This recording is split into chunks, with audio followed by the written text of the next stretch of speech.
Welcome to the Shomer Show. We got a C39V2. AR-15. This is the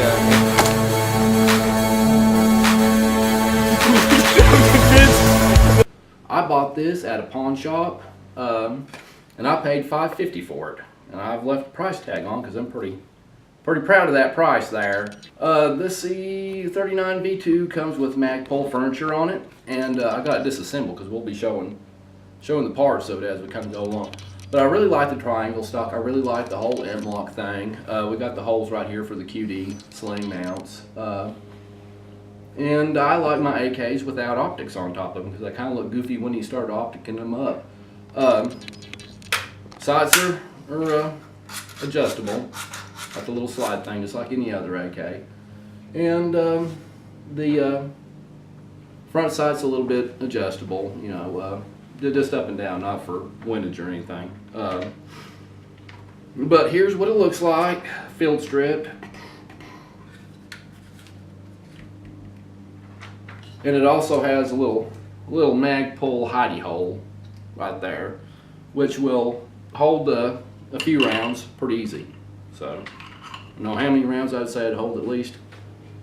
I don't know, 3 or 4 or 5 anyways, but we'll just leave that in there. Other than keeping a few rounds of ammo, you can keep survival gear, fishing line, matches, a cigarette lighter, maybe a little cleaning kit other than the rod. You can fit a rod in there, but a little thing of oil or something. But anything that'll fit in there, you can put in there, including Skittles. That's a Carnicon shout out right there. Let's put it back together. So here's your bolt and bolt carrier. You can see. And whenever I bought this, it was used. But most of the wear and tear I've already put on it. I put about 90 rounds through it, so there's little scuffs here and there, you know, where, you know, it slides on stuff. Most of that wasn't there before I got it. I would say that the person who had this gun before me probably put, I don't know, probably less than 30 rounds through it because it wasn't cleaned before I got it. This was all dirted up, but it wasn't near as bad as what it is now, and I haven't cleaned it since I got it, and I put about 90 rounds through it. There we go. Nope, there goes my bolt. There we go. All right, got it in there right.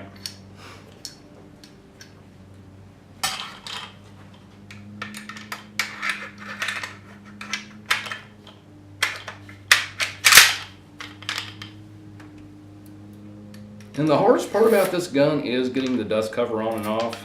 Me and Shane fumbled around with it for a while, but we think we got it figured out now. There we go, putting the dust cover on, hardest part. What you do is you get it down in the groove. You get the groove lined up down here. Get that down in there. Get on top of the bolt and push down. It'll just pop up just like that. We'll take it off. Whoop. Like that.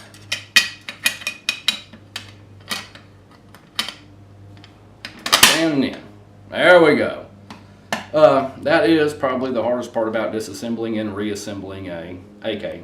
And the Yugos are much easier than that because they got the little push button on the side. This is a gun that whenever it came out, I watched just about every review that I could find. And I just knew I wanted one, but it was a little bit out of my price range. So whenever I found this at the pawn shop for $5.50, they gave me a 90-day layaway on it. So I went ahead and paid it out. I paid it off shorter than 90 days, but anyways, this was a gun that I don't know that I've ever been so excited to get one back.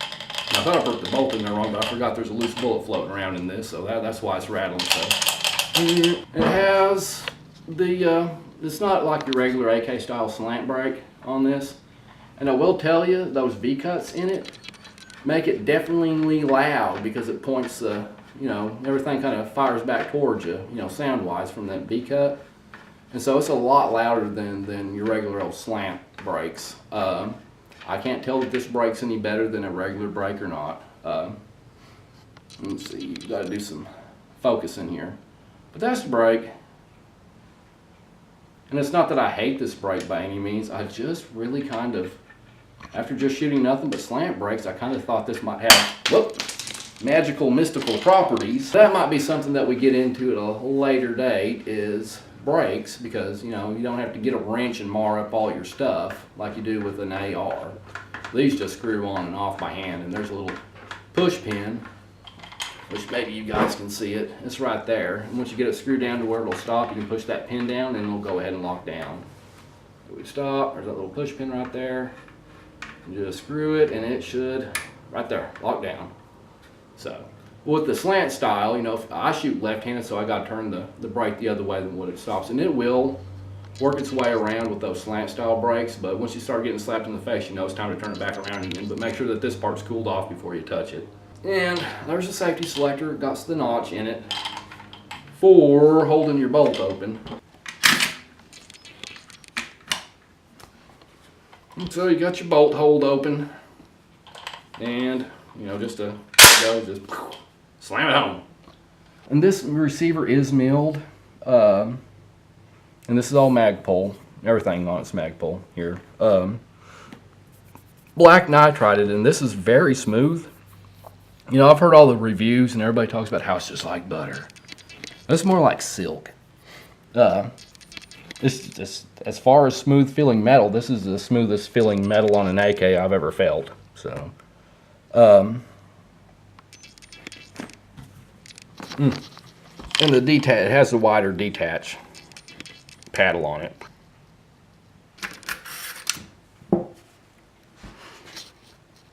Right in there, that's a better than your average Yugo Tapco trigger.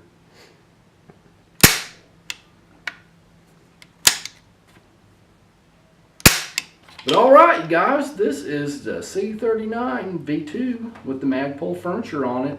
And thanks for watching the Shomer Show.